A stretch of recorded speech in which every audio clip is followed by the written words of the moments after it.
네, 이제 우리가 출애굽기 이렇게 중반은 여러 가지 법 규정에 대해서 말씀하는 것을 읽게 됩니다. 출애굽기 후반부는 성막과 성막의 기구들에 대해서 설명하는 것을 보게 되는데요. 우리가 이제 출애굽기, 레위기, 민수기, 신명기를 보면은 똑같은 것이 계속 반복되는 느낌을 가집니다만은 이렇게 한번 나오는 주제가 또 만나기는 그렇게 쉽지 않은 것을 경험합니다. 레위기에서는 조금 더 이 제사법에 관련된 것을 조금 더 자세히 다루고, 신명기에서는 이제 40년이 지나서 다시 한번 다루는 그런 내용이기 때문에 지금 오늘 다루는 내용이 막 계속 반복된 거나 그렇지 않은 것을 깨닫게 됩니다. 다시 말해서 오늘 다루는 내용은 오늘 이렇게 독특하게 유일한 그런 내용을 다루는 특별한 본문이라는 의미에서 말씀을 나눴습니다. 오늘 내용을 보시면은요, 첫째, 공정한 재판에 대해서; 둘째, 공정한 성품에 대해서; 셋째, 외국인과 약자에 대한 처우에 대해서; 넷째, 안식년과 3대 절기에 대해서; 다섯째, 기타 제사법 등을 이렇게 여러 가지 주제를 다루고 있습니다. 첫 번째로 공정한 재판을 하라고 명하십니다. 더불어서 이제 거짓된 풍설, 유포를 금하셨는데요, 재판이라는 관점에서 볼 때 이것은 사실무근한 거짓 정보를 제공해서 그것을 가지고 재판하도록 하는 것을 금하신 것입니다. 이것을 최근 시사 용어에 적용해 본다면은, 요즘 많은 사람들은 기레기라는 말을 사용합니다. 기자와 쓰레기를 합쳐서 만든 말이죠. 검내기는 검사와 쓰레기, 판내기는 판사와 쓰레기. 여러분, 이건 무슨 뜻입니까? 거짓 기사를 착성하는 기자들을 얘기하고요, 심지어 거짓 기소장을 만드는 사람들, 심지어 자기 정치 성향에 따라서 판결해버리는 거짓 판결이 만연된 사회가 되어버렸습니다. 그래서 우리가 너무나도 사랑하는 우리나라 대한민국이 이런 현실이 되었다는 것이 너무나 안타깝죠. 자, 왜 이렇게 이 사람들은 대놓고 거짓말을 일삼고 있습니까? 자, 우리는 불과 100년 내의 인생임에도 불구하고 자기들은 이제 이 상태로 영원히 살 것처럼 생각하기 때문에 그렇게 대놓고 거짓말을 할 수 있는 것입니다. 만약에 자기들이 한 것들에 대한 심판이 자기들 눈앞에 다가온다는 것을 알고 있다면 결코 감히 거짓말은 꿈도 꾸지 못할 것입니다. 자, 이와 같은 직업군은 공부를 잘해서 똑똑한 사람들이 가지는 직업군인데요, 이제 고작 몇십 년 후면은 자기들이 한 일들에 대한 영원한 심판을 받을 것도 모르고 이렇게 하고 싶은 대로 하고 있다는 것입니다. 그래서 참으로 어리석은 일들이라고 생각하는데요, 제가 이제 마틴 루터의 설교를 몇 편 읽었습니다. 자, 마틴 루터 같으면 대단히 신랄한 표현들을 합니다. 왜냐하면 그 입장에 되어 본다면 이제 가톨릭의 성직자들은 한마디로 좀 마틴 루터처럼 헬라어나 히브리어 같은 공부를 깊이 하지 못한 분들이 많습니다. 학자들이라고 할지라도 자기 위치를 보존하기 급급해서 진리를 알더라도 에라스무스 정도나 사실을 이야기하지 그냥 가톨릭의 체제 안에 갇혀 있습니다.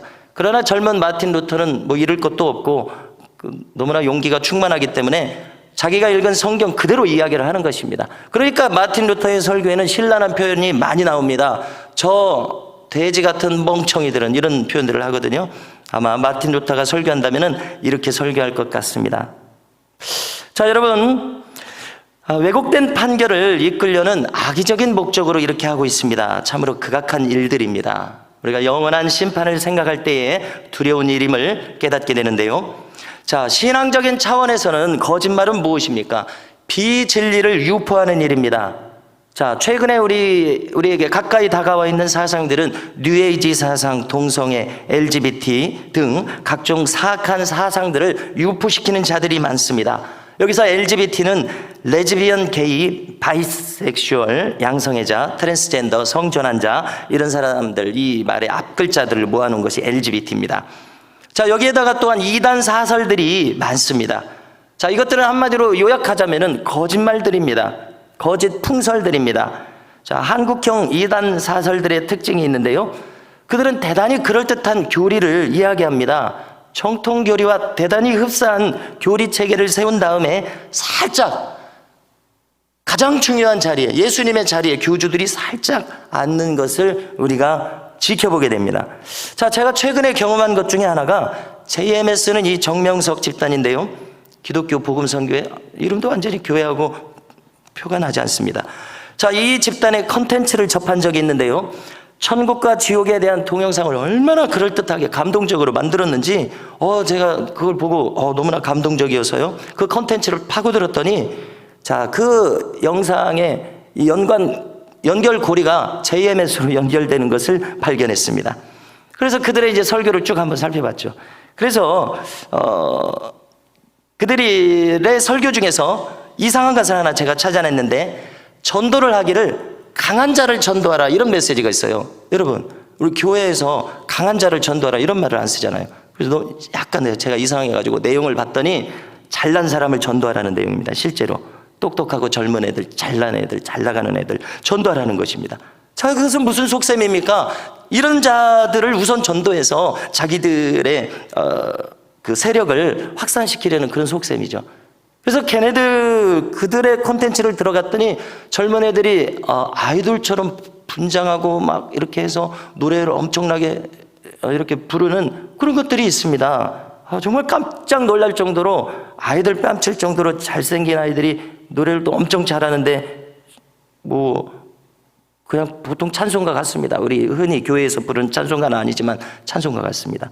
그래서 너무나 이렇게 놀랐는데요. 자, 강한 자에게 전도하라, 이렇게 설교하는 정통교회는 없습니다. 약한 자를 살리라고 하지, 이렇게 대놓고 강한 자를 전도해서 자기 세력을 확산시키려는 이런 심산을 드러내 보이지는 않습니다.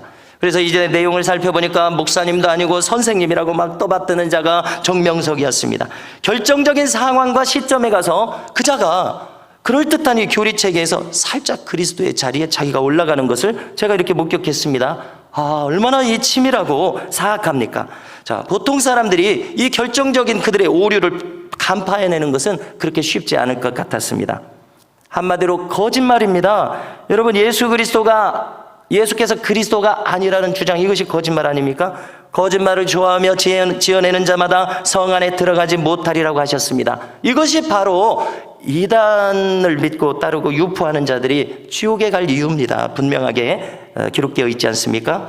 그래서 잘 몰라서 이단에 들어가서 행하고 있다면 하나님께서 봐주시겠지. 제가 한 번은 그렇게 생각한 적이 있어요. 그들이 몰라서 거기 들어가 있는 거겠지. 진심은 하나님은 찾고 있는 거겠지. 그렇지 않습니다. 인본주의적인 생각입니다. 그저 인간의 생각이고 하나님의 판단은 정확하게 이루어지지 않겠습니까? 그렇습니다. 그러므로 이것이 참으로 안타까운 영적인 현실이라는 생각이 들어집니다.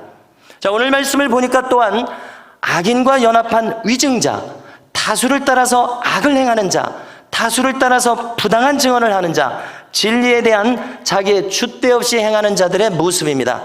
주님께서 산상수훈에서 뭐라고 하셨습니까? 너는 오직 예 아니라 하라고 하셨습니다. 자기의 줏대를 세워서 주도적으로 판단하라는 이야기입니다. 제가 이 말씀을 대할 때 항상 저 스스로에게 부끄러움을 느끼는 것은 고등학교 2학년 때 아이들이 데모를 했습니다. 학교 선생님들에 대해서 무슨 주제로 했는지 저는 기억도 안 나요. 그런데 아이들이 우하고 이제 운동장에 나가니까 저도 이제 덩달아서 따라 나가지는 못하고 이제 방송반이라 방송실에 피난 갔습니다. 그런데 저희 친구들 중에 한 친구가 자기 줏대가 강해서 자기는 괜히 남들 하는 대로 하고 싶지 않다고 혼자 교실에 남은 애가 있었어요.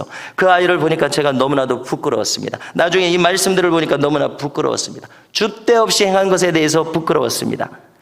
그래서 떠오르는 말씀 가운데 하나가, 주님은 너희가 어떤 무익한 말을 하든지 심판날에 이에 대하여 신문을 받으리라고 말씀하십니다. 마태복음 12장 36절인데요.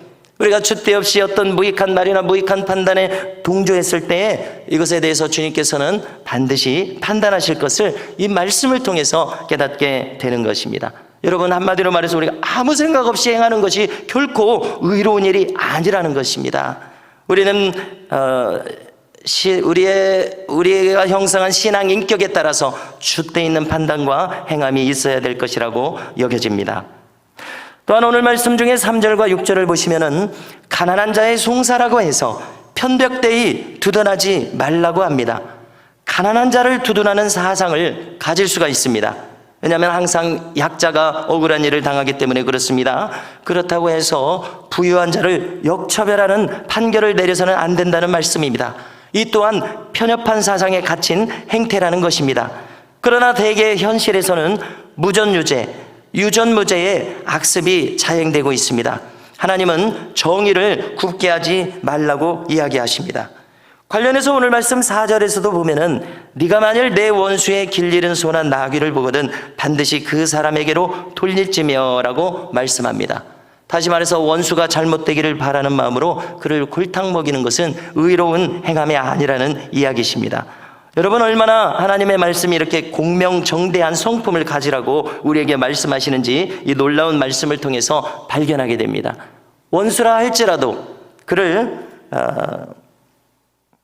그의 그 원수의 길 잃은 소나 나귀에 대해서 공명정대하게 그 원수에게 돌려주고 알려줄 것을 이야기하는 참으로 의로운 말씀을 우리가 만나게 됩니다. 자, 우리가 이제 6절 말미를 보시면은 하나님은 정의를 굽게 하지 말라고 하시는데요. 거짓 일을 멀리하고 무죄한 자와 의로운 자를 죽이지 말라. 나는 악인을 의롭다 하지 아니하겠노라. 이렇게 말씀하십니다. 여러분, 이 말씀을 대할 때에 현재 우리나라의 상황과 어찌 이렇게 똑같은지 참으로 안타까운 마음이 듭니다. 여러분, 우리는 이 사실이 얼마나 심각한가 하면 왜 북이스라엘과 남유다 왕국이 멸망했습니까? 그들이 한마디로 재판을 굽게 함으로 멸망하였습니다. 거짓이 판치는 나라를 만들었기 때문에 멸망한 것입니다. 자, 우리가 몇 달 전에도 이사야서를 상고해 봤었는데요. 이 나라가 멸망하게 될 여러 가지 원인을 나열하는 가운데 그 강론에서 재판을 굽게 한 것을 크게 다루었던 것을 확인하게 되었습니다. 안타까운 일입니다. 의로운 자를 죽이지 말라. 나는 악인을 의롭다 하지 아니하겠노라. 이 말씀입니다. 8절을 보십시오. 뇌물을 받지 말라. 뇌물은 밝은 자의 눈을 어둡게 하고 의로운 자의 말을 굽게 하느니라. 자, 한마디로 사람을 버려놓는다는 얘기죠. 정의가 왜곡된다, 이 말씀입니다. 자, 우리나라의 현실에서도 보면은 전관예우라는 말을 우리가 듣게 되는데요. 자, 이게 막 전관예우라고 뭐 사자성어처럼 포장을 해놔서 그렇지 대놓고 돈 많이 가져오는 사람 이기게 해주겠다, 이거지 않습니까? 여러분, 이처럼 가장 똑똑하다고 하는 자들, 가장 이 국가의 지도자라고 하는 자들이 대놓고 악을 저지르고 있습니다. 어찌 우리 이 나라가 이와 같은 나라가 되어버렸는지 너무나 안타까울 뿐입니다. 그래서 우리나라를 위해서, 이 나라의 민족을 위해서 기도할 것이 많겠습니다마는 이와 같은 불의한 것들이, 이 악습들이 사라져야 할 것을 우리가 기도해야 될 것이라는 생각이 들어집니다. 9절을 보시면 이방 나그네를 압제하지 말라고 합니다. 개구리 올챙이 쩍을 잊으면 안 된다는 이야기입니다. 너희도 애굽에서 객이었었느니라 말씀하십니다.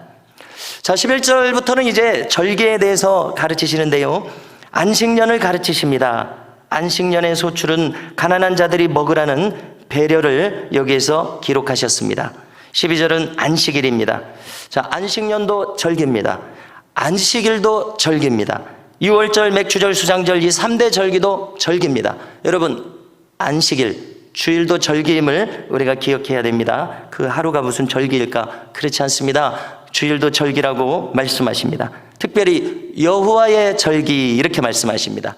너희 이스라엘 백성들의 절기 이렇게 말씀하시지 않고 여호와의 절기 이렇게 말씀하십니다. 이 절기의 주인이 하나님이신 것을 알게 됩니다. 여호와의 절기를 지키라고 하시거든요. 자, 인자는 안식일의 주인이니라, 이 말씀은 예수님이 하셨습니다. 왜 그렇습니까? 우선 인간을 위한 날이 아니라 주님을 위한 날이기 때문에 그렇습니다. 그러므로 주일날 자기 마음대로 하겠다고 하는 사람은 하나님의 창조 질서에 어긋남을 깨닫게 됩니다. 하나님의 법에 깨닫게 되는데요, 어긋나게 되는데요. 하나님의 법에 어긋나면서 어찌 저가 영원한 복을 누릴 수가 있겠습니까? 하나님 나라의 기업을 금생이든 내생이든 그가 향유하는 것에서 죄될 수밖에 없음을 깨닫게 됩니다. 13절은 악은 모양이라도 버리라고 하시는데요. 다른 신들의 이름을 부르지도 말고 들리게도 하지 말라고 하십니다. 자, 3대 절기를 이야기하십니다. 6월절, 이스라엘 이스라엘의 달력으로는 아비벌이라고 했는데요, 우리 시간으로는 3, 4월입니다. 결코 빈손으로 하나님께 나오지 말라고 하십니다. 모든 이스라엘 백성들은 1년에 3번 이 3대 절기에 하나님 앞으로, 이제 왕정시대에는 예루살렘으로, 성전으로 나오라고 이야기하십니다. 자, 성도 여러분, 시편 97편 2절을 찾아왔는데요, 의와 공평이 그의 보좌의 기초로다 말씀하십니다. 하나님은 공평과 정의의 하나님이시라는 이야기입니다. 그리고 안식년, 안식일, 유월절, 맥추절, 다시 말해서 오순절과 성령강림절, 그리고 수장절, 즉 초막절, 이 모든 절기들은 여호와의 절기들입니다. 그러므로 우리는 언제나 하나님 제일주의로 살아가며 하나님 앞에 친밀하게 나아옴으로 말미암아 하나님 나라의 유업에 참여하고 누리는 우리 모두의 삶이 되실 수 있기를 주님의 이름으로 축원합니다.